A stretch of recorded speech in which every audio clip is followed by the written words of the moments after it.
दिल्ली के अंदर fourth floor ban के डिसीजन को जो कि RERA authority real estate regulatory authority ने दिया था उसे रिवोक कर लिया। रेरा अथॉरिटी ने 28/11/2023 को अपने ही जो ऑर्डर है उसको रिवोक कर लिया। आखिर रिवोक क्यों किया और पहले क्यों इसको इम्प्लीमेंट किया था, क्या थे इसके मायने? क्योंकि ये इम्प्लीमेंट किया है तो आगे भी इसका कोई असर रह पाएगा, नहीं रह पाएगा। और आज इसको हम डीप एनालिसिस करके पूरा समझेंगे कि आखिर क्या वजह है और फोर्थ फ्लोर का बैन अब रिवोक होने का क्या फ़ायदा दिल्ली वालों को मिलने वाला है। तो आज इसको मैं डीप से आपको समझाने वाला हूँ, पूरा समझ लीजिएगा, क्योंकि रोज़ रोज़ मैं इस टॉपिक पे वीडियो नहीं बनाऊँगा, आपको आज ही बना के एग्जैक्ट सारी चीज़ें मैं समझाने जा रहा हूँ। तो चलिए शुरू करते हैं। रियल एस्टेट रेगुलेटरी अथॉरिटी द्वारा जो अपने डिसीजन में कहा गया है 28/11/2023 को, मैं आपको स्क्रीन में भी दिखा रहा हूँ, मैं तो देख के पढ़ रहा हूँ लेकिन आप स्क्रीन में भी देख सकते हैं।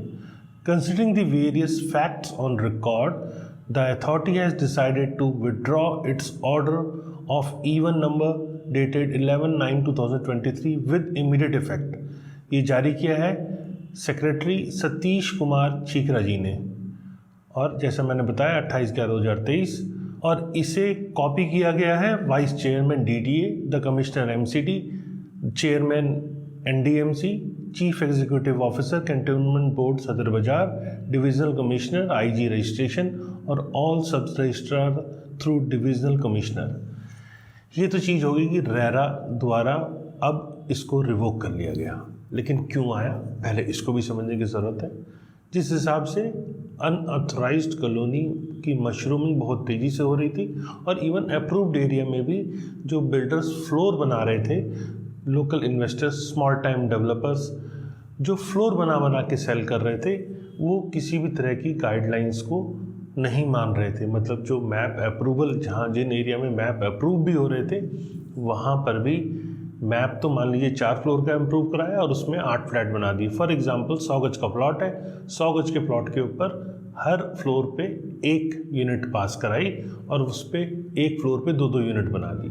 तो ये अंधा कानून चल रहा था और बायर को समझ में आता था कि मेरा ये मैप सैंक्शनड है तो मैं सेफ़ हूँ, लेकिन उसे बाद में पता लगता था कि एक फ्लोर पे 2 यूनिट बनाना रेरा अथॉरिटी ने अलाउ नहीं किया था और एज पर सैंक्शन मैप नहीं है, तो मैं जिस प्रॉपर्टी में रह रहा हूँ वो भी अब इलीगल है। ऐसी मशरूमिंग बहुत सारी हो रही थी।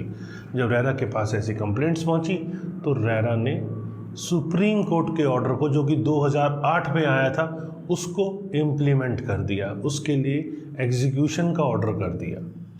उसके बाद क्या हुआ ये सब आप जानते हैं। ब्लेम गेम शुरू हो गया। इस ब्लेम गेम में हर कोई जो इसका ठीकरा था कि फोर्थ फ्लोर बैन हुआ, उसका ठीकरा दूसरी पार्टी पे फोड़ने लग गया। लेकिन हुआ क्या?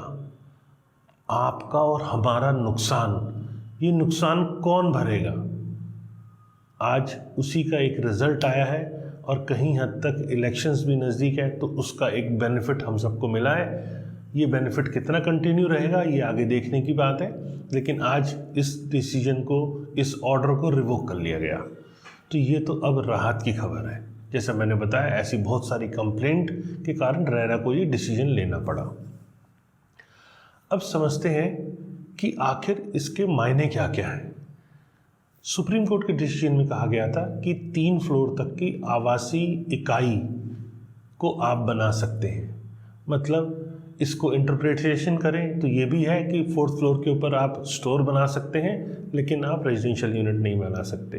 लेकिन आम भाषा में यही क्लियर होता है कि आप 3 फ्लोर बना सकते हैं। तो आवासीय इकाई को मास्टर प्लान के अंदर भी डिफाइन किया गया है कि आवासीय इकाई मतलब रेजिडेंशियल यूनिट जो कि 3 फ्लोर तक की है। एक आवासीय इकाई का मतलब एक रूम, एक किचन और एक वॉशरूम। आवासीय इकाई को मास्टर प्लान के अंदर भी बड़ा अच्छे से मेंशन किया गया है। तो यहाँ पर अनऑथराइज्ड डेवलपमेंट जो हो रही है वो आप होने ही क्यों दे रहे हो? क्यों गरीब आदमियों का पैसा आप अनऑथराइज्ड कॉलोनी में लगने दे रहे हो? अगर आपको बाद में बंद करना था, क्या 2008 के बाद आप इतना टाइम लग गया कि आप अब जगे हो? खैर, मैं मान सकता हूँ कि रेरा अथॉरिटी 2008 में नहीं थी, लेकिन क्या गवर्नमेंट नहीं चल रही थी? कौन सी रूलिंग पार्टी थी 2008 से लेकर अब तक?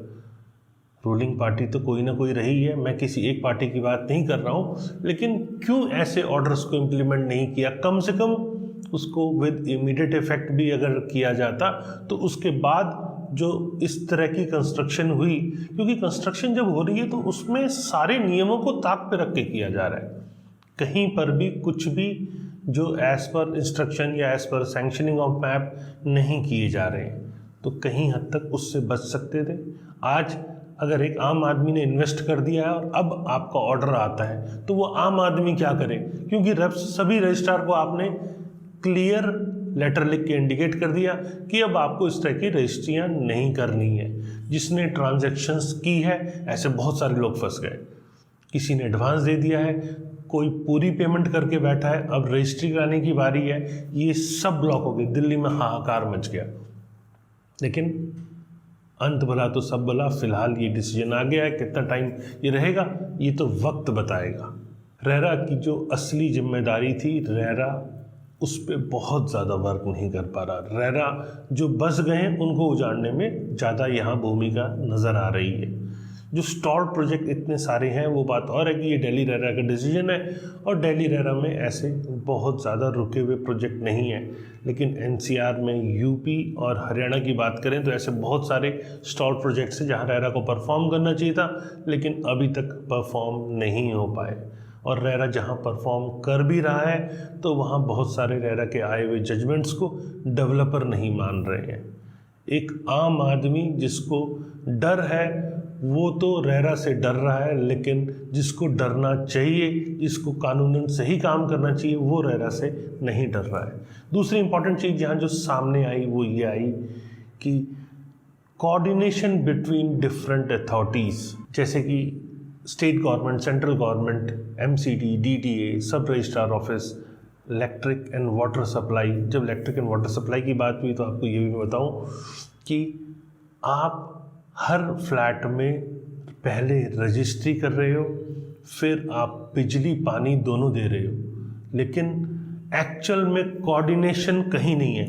इन सभी डिपार्टमेंट्स में कोऑर्डिनेशन नहीं है। जब आप पहले ये सब चीज़ें प्रोवाइड कर रहे हो और एक मालिकाना हक दे रहे हो, उसके बाद इस टाइप का डिसीजन वाकई में एक असफलता दिखाता है। हमारी जो सरकार है उसकी असफलता को दिखाता है।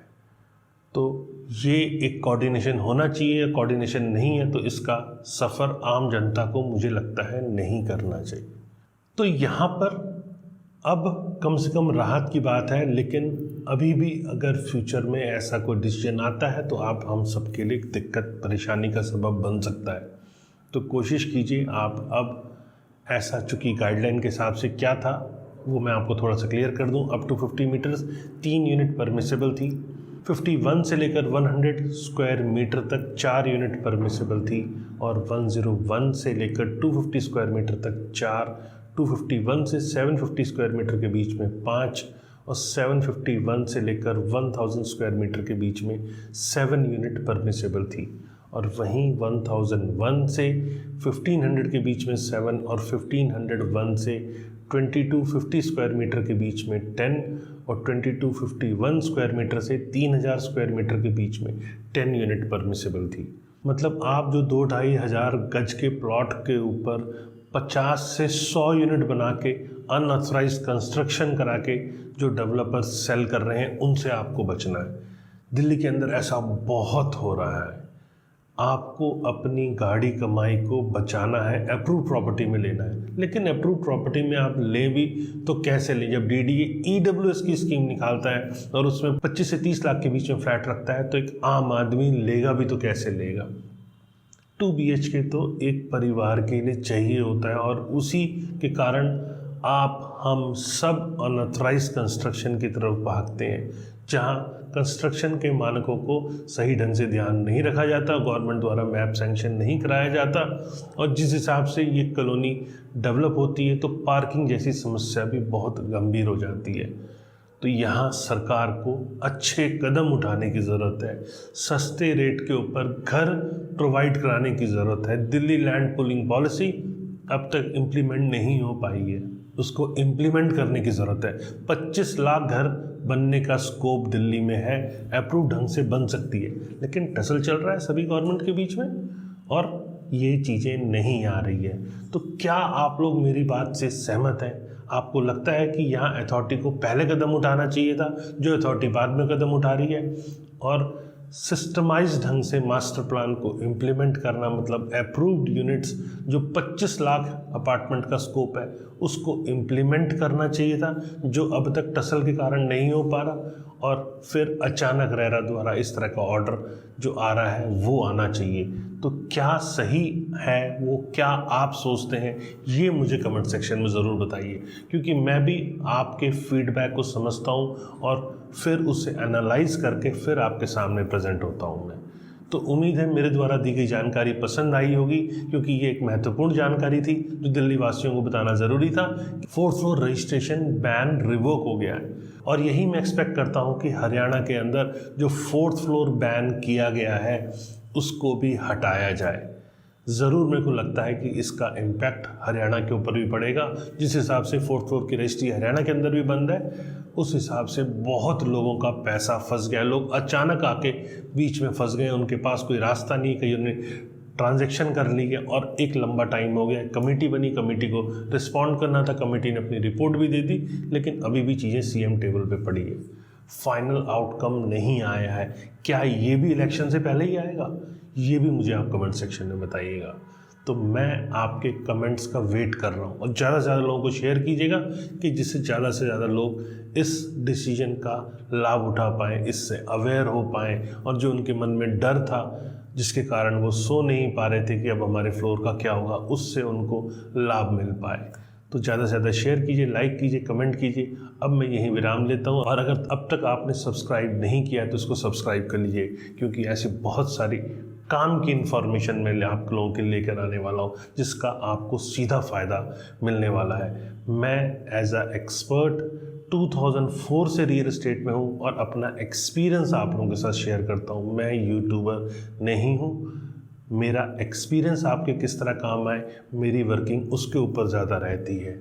चलिए अब यहीं विराम लेता हूँ। सब्सक्राइब कीजिए और ज़्यादा से ज़्यादा लोगों को शेयर कीजिए। नमस्कार, जय हिंद।